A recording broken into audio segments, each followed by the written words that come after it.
Renungan kita, ya Tuhan Allah yang menyelamatkan. Aku berteriak minta tolong.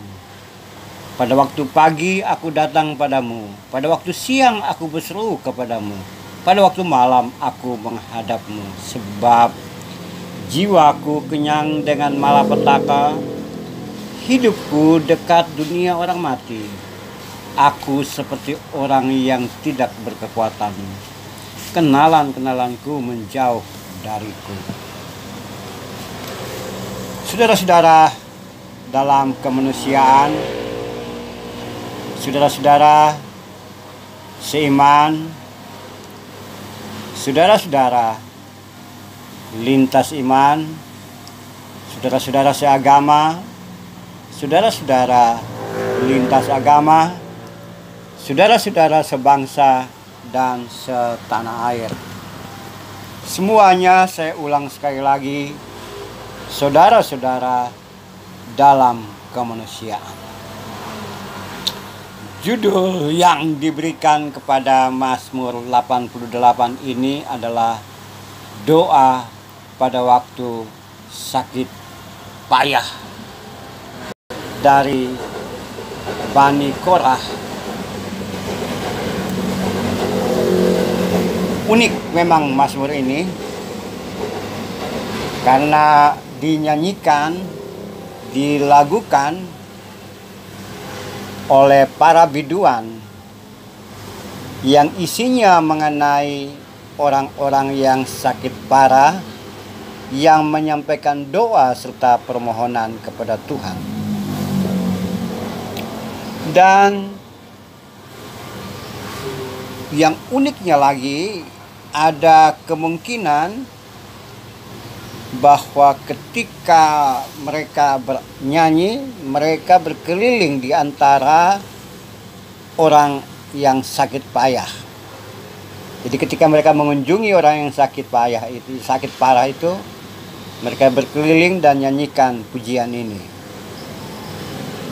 Dan yang ketiga adalah orang yang sakit parah itu pun ikut menyanyikan pujian ini.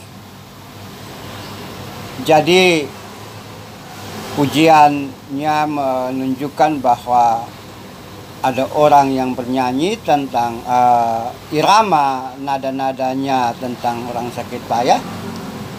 Kemudian berada di antara orang yang sakit parah, mereka bernyanyi, dan juga orang yang si sakit itu juga bernyanyi, yang merupakan satu pengakuan dari dirinya dan doa serta permohonan dari si sakit kepada Tuhan.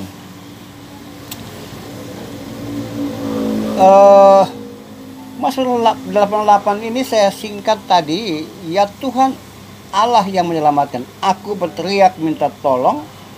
Pada waktu pagi aku datang padamu, pada waktu siang aku berseru kepadamu, pada waktu malam aku menghadapmu. Jadi sepanjang hari orang yang sakit ini bukan melulu tergantung pada perawatan medis, pengobatan, tapi dia juga berseru terus-menerus kepada Tuhan. Bahkan dia mengungkapkan isi hatinya bahwa dirinya dekat dengan dunia orang mati, kekuatannya habis. Orang-orang yang dekat dengan dia menjauh. Telah kau taruh aku dalam liang kubur yang paling bawah, dalam kegelapan, dalam tempat yang dalam. Selain itu juga yang sakit ini, apapun alasan atau penyebab dia sakit, dalam Mazmur 88 ini dia mengakui bahwa sakit yang menimpanya dia akibat dari semacam penghukuman Tuhan.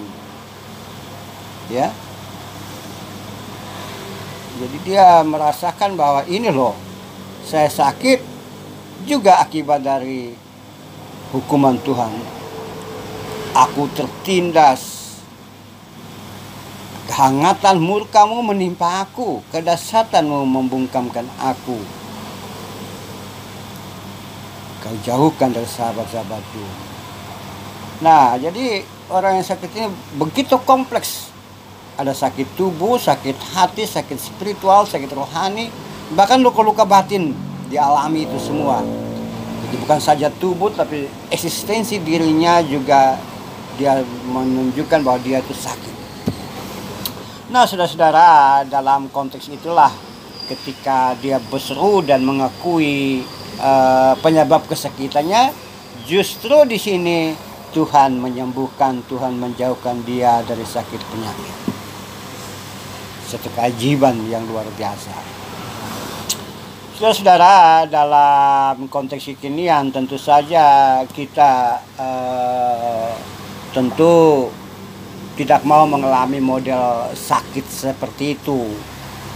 Sakit batin, luka-luka batin, sakit rohani, sakit jiwa, sakit psikis, sakit kulit, semua ya. Jadi kompleksitas penyakit yang sangat parah, sehingga bingung si dokter ini mau mengobatinya mana.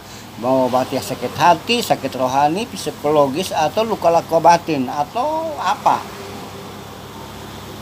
Anda yang mungkin saat ini juga mengalami penyakit yang sama, fisik mungkin sehat, tapi secara rohani menjerit, atau luka-luka batin yang tidak terobati dalam diri kita, atau mungkin sementara terbaring di rumah sakit sekarang ini dan melihat bahwa mengapa diri saya seperti ini. Oke lah, itu yang terjadi dalam diri kita sekarang. Mungkin kesakitan, derita yang terlihat, derita yang tidak terlihat, luka-luka yang terlihat, dan luka-luka batin yang tidak terlihat, yang semuanya itu Anda yang tahu sendiri, dengan Tuhan tentu saja. Nah, dalam konteks sekarang ini, mari seperti pemazmur ada semacam pengakuan kepada Tuhan, lalu minta kesembuhan dari Tuhan, minta pertolongan Tuhan. Yang pertama, yang kedua, tidak melulu bergantung pada pengobatan medis. Oke lah, obat-obatan, pengobatan, perawatan itu yang terjadi pada diri kita, katakanlah itu bisa menyembuhkan juga dalam skala berapa persen. Tapi totalitas kesembuhan itu saya percaya bahwa Tuhan yang bekerja dan Tuhan yang menyembuhkan saudara dan saya. Dan dengan itu, kalau ini dari pengalaman ini, saudaraku yang kekasih, saudara dalam kemanusiaan, dari pengalaman tersebut, maka sebaiknya jika terjadi atau mengalami sakit penyakit itu, maka ada dua model pengobatan yang terjadi menurut pemazmur di sini, yaitu bagaimana berseru kepada Tuhan, dan yang kedua, walaupun sudah berseru kepada Tuhan dan minta Tuhan menyembuhkan secara total, tapi penyembuhan yang lain Tuhan juga gunakan tangan medis, tangan pengobatan, tangan perawatan untuk menyembuhkan kita. Yang berikutnya ada kekuatan kita, kekuatan batin kita, kekuatan pribadi kita, ada tekad untuk menyembuhkan, untuk sembuh. Atau kita pasrah bahwa biarlah Tuhan yang berkarya, Tuhan yang menentukan kelanjutan. Apakah penyakit ini merupakan duri dalam daging kita untuk menguatkan kita, atau penyakit ini membawa sesuatu yang membuat kita bersaksi bahwa Tuhan Maha Besar, Tuhan Maha Kuasa, atau penyakit ini menjadikan kita totalitas bertemu dengan Tuhan karena durasi hidup dan kehidupan kita selesai. Terpulang pada kita. Mari kita tunduk kepala.